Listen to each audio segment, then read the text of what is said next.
안녕하세요. 위드진입니다. 공인중개사 35회 시험이 지난주에 끝난 걸로 알고 있는데 우선은 난이도가 굉장히 많이 올랐다고. 원래도 지금 한 29회 이때부터도 계속 어려워지긴 했었는데 이번에는 단 한 과목도 쉽지 않았다는 얘기를 조금 전해 들었고, 그 다음에 이제 1차 민법 같은 경우에도 지금 이의신청 문제가 4문제 정도 이제 걸려 있다고 들었어요. 그리고 학계론도 개서 문제 여전히 많고, 그 다음에 중개사법은 사실 좀 효자 과목일 수 있는데 민법 문제가 좀 많이 나와가지고 오히려 동차생 분들한테는 좀 유리하고, 이제 유예생 분들한테는 이제 민법을 또 까먹은 부분이 있어서 좀 많이 불리했다고 알고 있습니다. 근데 어찌됐건 이제 가채점을 해보면 어느 정도 합격 점수에 들어오는지, 아니면 좀 간당간당한지, 아니면 완전히 꽈락인지 어느 점수가 나오잖아요. 그래서 지금 합격이 확실히 되시는 분들은 지금 이제 10월 다 갔고 11월달, 12월달 올해 남은 2달을 어떻게 보내면 좋을지에 대한 이야기와, 그 다음에 이제 불합격이 예정이신 분들에 대한 이야기를 해볼까 합니다. 우선은 이제 합격이 확실시 되시는 분들 같은 경우에는 사실 저희가 이제 시험 공부를 할 때 나는 합격을 하면 뭐 이런 계획으로 이렇게 공부를 해야지, 합격 후에 뭔가 계획에 대해서는 뭔가 디테일하게 세우지 않고 당장 눈앞에 있는 공부가 너무 급하기 때문에 사실 일단 합격하고 보자 이런 마음으로 이제 공부에 매진을 하신단 말이에요. 그래서 막상 이제 합격이 예상이 돼도 이제 막막하죠. 이제부터 뭘 해야 되는지. 사실 합격하고 나서가 이제 진짜 또 새로운 시작이기 때문에 지금부터 뭘 해야 될지에 대한 또 다른 고민에 빠지게 됩니다. 그래서 지금은 우선은 첫 번째는 일단 좀 쉬세요. 푹 쉬고 가족들이랑 시간 못 보냈던 것도 시간도 좀 보내시고 어느 정도 이제 좀 재충전이 돼야 또 다른 열정과 에너지를 가지고 또 이제 새로운 시작을 하실 수 있기 때문에 일단 그래도 뭐 일주일, 뭐 2주, 길면 한 달 정도는 쉬셨으면 좋겠어요. 우리 막상 또 일을 시작하면 생각보다 에너지 소모가 굉장히 크고, 이제 공부하던 그 스트레스와 별개로 또 일적인 스트레스가 있기 때문에 지금 쉬셔야 됩니다.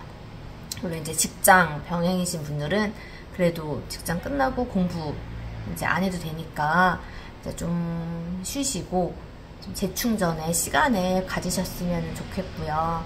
그리고 이제 저희가 이제 시험 과목으로 이렇게 법 공부랑 이렇게 했던 거라 막상 실무로 이제 현실에 들어오면 여기서 또 필요한 지식, 필요한 법률, 뭐 이런 내용들, 이게 또 좀 확실히 또 별개예요. 이게 시험용이 있고 실무에서 쓸 수 있는 용이 있는데, 그나마 시험용과 실무가 겹치는 게 정말 그나마 민법에서 특별법, 주택임대차보호법이랑 상가임대차보호법 요 2가지 특별법은 다시 한번 보시면서 이제 사례 위주로, 무조건 사례 위주로 뭐 계약갱신 청구권이 이런 사례에선 어떻게 했는지, 그리고 뭐 공인중개사의 과실을 이런 경우에 뭐 어느 정도 책임을 졌는지 사례 위주로 해서 민법 공부는 또 해보시면 정말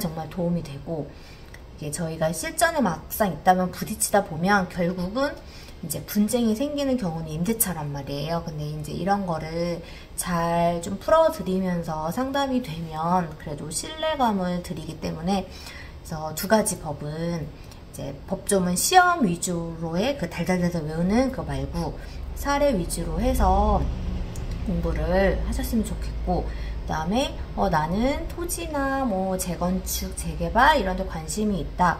하시는 분들은 다시 한번 또 공법을, 이게 또 공법 공부를 시험용이 아니고 현실에서 내가 진짜 필요한, 써먹을 수 있는 이런 용으로도 공법을 공부하면 또 새롭더라고요. 저도 2차 공법 할 때 이런 거 어떻게 외워야 돼 막 하면서 결정권자 이런 거를 또 하나하나 막 다 하는 게 너무너무 싫었는데 막상 이제 또 재건축 막 정비사업법 이런 거를, 도시계획법 이런 거를 또 적용을 하면서 보니까 상당히 또 재밌는 과목이 될 수 있거든요. 그래서 정말 필요한 거. 세법 같은 경우는 사실 저희가 지금 세법을 공부한다고 해서 세무 상담이 될 수 있는 것도 아니고, 사실 좀 저희 실무에 나왔을 때는 세법 공부한 거, 시험 공부한 거 그냥 그 정도만 머릿속에 있으셔도, 추가적으로 공부 안 하셔도, 근데 뭐 세무사 자격증을 하나 더 따고 싶다 이러시면 이제 공부하시면 하시고, 그래서 쉬시면서 이제 부동산 관련, 그리고 이제 부동산 시장에 관한, 시장에 관한 뭐 책이 됐던, 유튜브 채널이 됐던 경제, 부동산 시장 이런 흐름에 관한 공부를 별도로 하시면 참 좋을 것 같아요. 이제 자격증을 위한 시험 공부를 해서 자격증은 땄지만, 지금 부동산 시장이 어떻게 어떤 흐름으로 흘러가고 있는지에 대해서 깜깜이가 되면 정말 손님 상담하기도 힘들고, 이게 왜 지금 이렇게 가격이 이렇게 되는지도 감이 절대 안 오거든요. 그래서 이제 경제, 부동산 경제에 대한, 시장 경제에 대한 보는 눈을 이제 계속 조금씩 키우셔야 돼요. 처음부터 이제 부동산에 관심이 많으셔가지고 아는 지식이 많으시면 정말 도움이 많이 되고,